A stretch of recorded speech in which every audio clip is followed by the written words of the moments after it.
মহারানী, এতক্ষণ কোথায় ছিলে? টিউশন পড়াতে গেছিলাম মা, দেরি হয়ে যাচ্ছিল তাই বাসনগুলো ধুয়ে যেতে পারিনি। হ্যাঁ, সেটাই তো ভাবছি, কত একবারে বাসন ছিল যে সময় হয়নি। যা, দাঁড়িয়ে না থেকে বাসনগুলো মেজে নে আর রুটিগুলো করে নিস।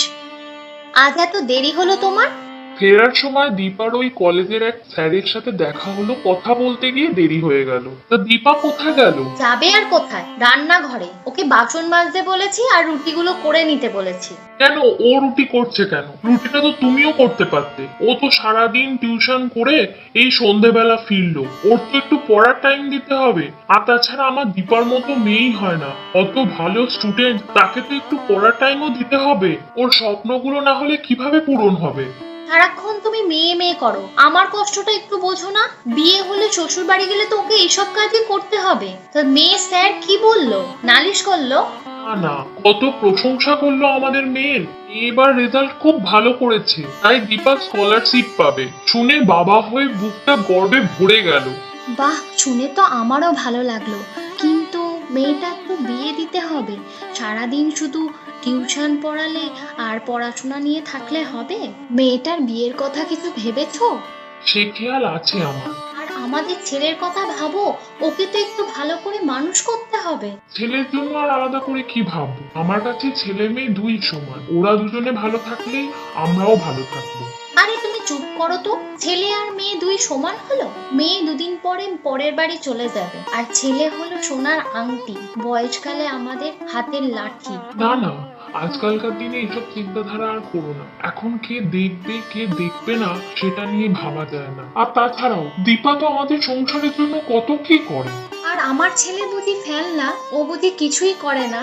ছেলে তো সারাদিন শরীর চর্চা নিয়েই থাকে, ছেলেকে তো সংসারের চিন্তা করতে দেখি না। ছেলে তো এখন ছোট, বড় হোক তবে করবে, দেখবে ওই সব করবে।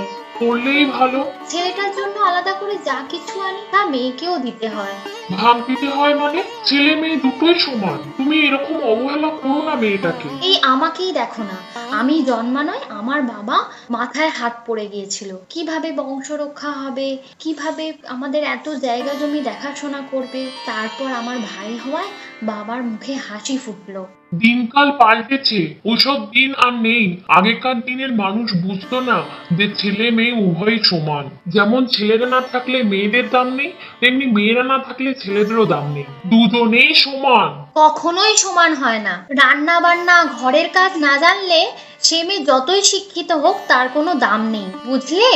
রান্না বান্না ঘরের কাজ সবাইরই জানা উচিত, ছেলে মেয়ে সবার। তো তুমি তো তোমার ছেলেকে শেখাতে পারো ঘরের কাজ, রান্না বান্না।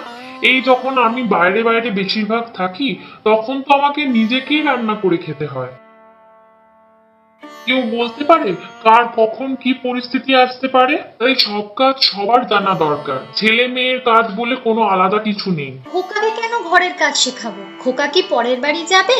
খোকার জন্য দেখবে আমি নিজে পছন্দ করে বউ আনবো, আর সে সংসারের সব কাজ করবে আর আমাদেরও দেখাশোনা করবে। দেখো তোমার সেগুড়ি বালি না পড়ে যায়। দীপা তোমার মেয়ে বলে মুখ বুজে সব কাজ করে, পরের মেয়ে হলে সেটা করবে? তুমি ছেলের জন্য জীবন সঙ্গী আনবে না কাজের লোক আনবে সেটাই বুঝলাম না।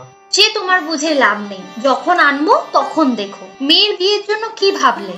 ভাবিনি এখনো কিছু, তবে স্যারের প্রস্তাবটা নিয়ে একটু ভাবছিলাম। দীপা কি রাজি হবে? ওর রাজি হওয়ার সাথে কি আছে, আমরা যেটা দেখে দেবো সেটাই ও করবে।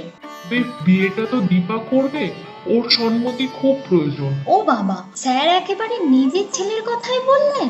ও তোমার মেয়ের কথা বাদ দাও, স্যারের ছেলেই দেখবে রাজি হবে না। ডাক্তার মানুষ, এরকম আমাদের ধিঙ্গি মেয়েকে কে বিয়ে করবে?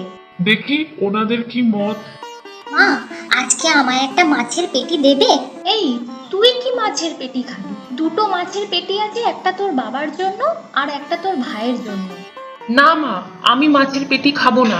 আমি তোমাদের মতো খাবার খাই না, আমি হেলদি খাবার খাই, জানো না? মেয়েদের এত নোনা থাকতে নেই।